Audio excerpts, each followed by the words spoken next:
Matt Lenihan, Boxing Social, in association with William Hill, Empire Fight. So delighted to be joined by Jack Massey. Jack, he's got a lot of fighters in this gym. I've just seen him put everyone through the paces. How are you finding these sessions? It was a tough one, wasn't it, today? It's great, mate. It's great. You know, Joe gets you very, very fit. You know, he's got a little bit of a motto of sort of staying 6 weeks ready all the time, which is great. It's good for me. Then if you do get a fight sprung on you, then you're ready for it then. So yeah, it's all going great. You're coming back down to Cruiserweight, I believe. Before we touch on what's next for you, talk to me about the experience with Joe Parker. Obviously, you had that experience up at heavyweight. You took the fight. It was a bit of a random one that got given to you, but I suppose you take a lot away from that. Absolutely, yeah. It was a great experience. You know, fighting a top 10 heavyweight, former world champion at the packed out Manchester Arena. It was an amazing experience and took a lot away from it. Now, the confidence in you know the next fight, going back down to Cruiserweight, it's just going to be sky high now. Yeah. So it's took a lot away from that fight.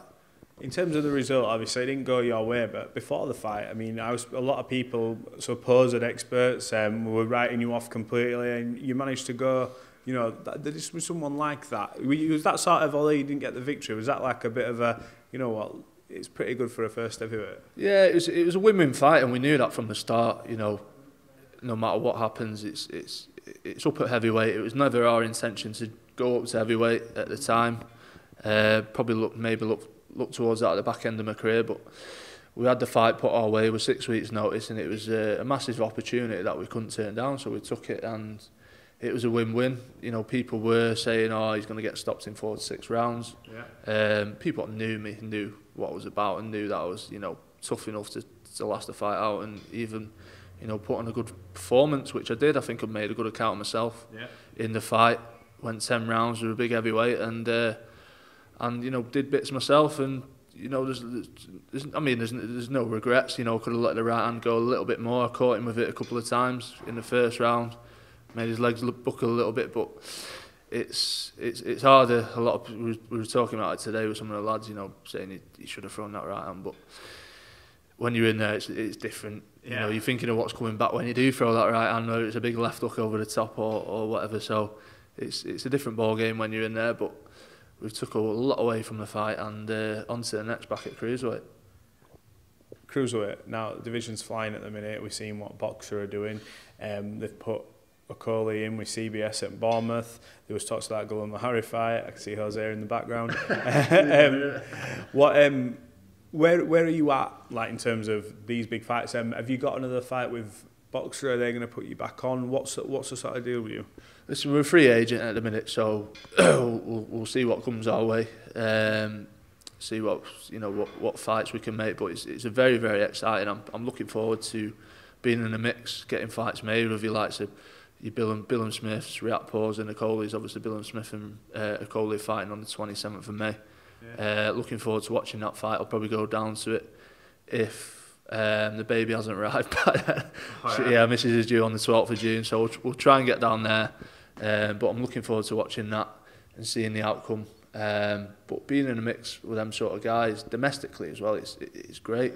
I've always loved to, like, you know, try and get these big domestic fights, and especially at world level, it's exciting stuff. Who do you see for you domestic level that would make a really good fight outside of that sort of world level mix that we're seeing now? Who do you see as like a a really good domestic dust up where we can all the fight fans would get us teeth into? Because there's plenty in there. There's plenty. I want to sort of get back in there with Riatpor and a little bit of a score to settle with him. Billam-Smith, I think, will be a great fight. I think style-wise, I think it'll just make an absolute, you know, belting fight. Yeah. You know, we're very similar styles. Could be a war, that. Yeah, we both, you know, like we can both take a shot and like giving out shots. So it'll be. I think that one makes it a great fight for the fans. Yeah. And that's what people want to see, really. 100%. They don't want to see, you know, Okolie holding, and do you know what I mean? It's. I think me and Billam-Smith will make a better fight than it would against Okolie or Riatpor. What did you make of Lawrence's performance? He got a lot of criticism in certain quarters, but been out the ring a long time, change of management, change of trainer, I think change of residence as well. I think he's living out in Dubai, training obviously in America with Sugar Hill. What did you make of the performance?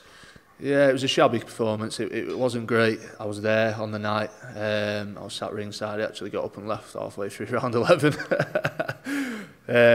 Partly to do with, it was a boring fight, and obviously with the parking at the end, I just wanted to get out there.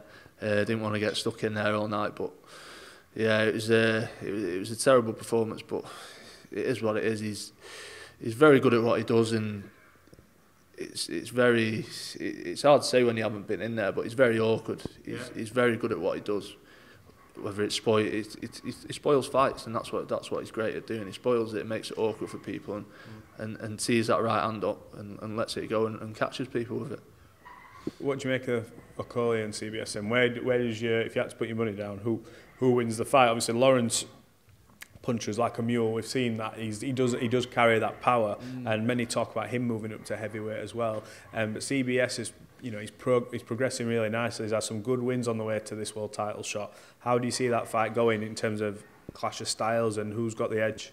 Do you know what? It's a funny one. I was thinking about it, and with these awkward people, it's if you've never been in the ring with them before, if you go into a fight, you've got to work them out in the fight. But I think if you've sparred with these sort of people, and obviously Billam-Smith's done, I don't know, he's probably done hundreds of rounds with him or whatever. Yeah. He's probably worked him out, because he's very limited to what he throws, Okolie. It's all off that long jab, and he tees that right hand off, whether it's down to the body, over the top or straight.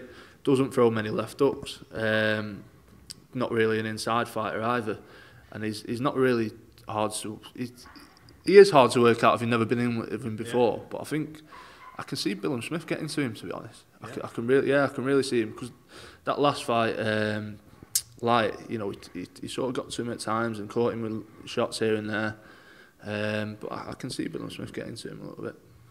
I think it's going to be an interesting one. I'll be down in Bournemouth. I'm sure it'll be red hot down there for that weekend.